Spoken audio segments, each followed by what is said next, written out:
Singer Susan Boyle, the shy woman who stunned the world with her soaring voice, tonight revealing that she's been diagnosed with Asperger's syndrome, a form of autism that she struggled with her entire life, but never knew it until now.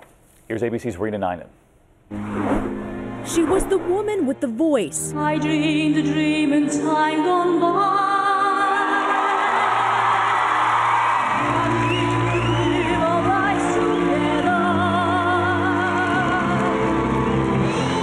No one saw coming.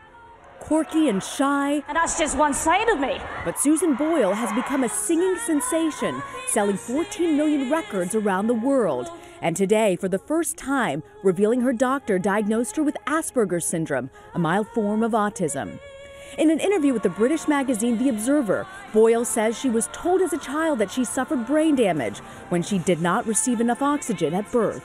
But she always thought it was something more. Those suspicions now confirmed by the Asperger's diagnosis she received last year, saying, quote, "Now I have a clearer understanding of what's wrong, and I feel relieved and a bit more relaxed about myself." Somebody who does have Asperger's syndrome likely has social awkwardness, perhaps some quirkiness, social anxiety. And more adults are being diagnosed. The 52-year-old singer, just releasing her 5th studio album, hopes that people will have more compassion for her. The singer saying, quote, "I think people will treat me better because they will have a much greater understanding of who I am and why I do the things I do."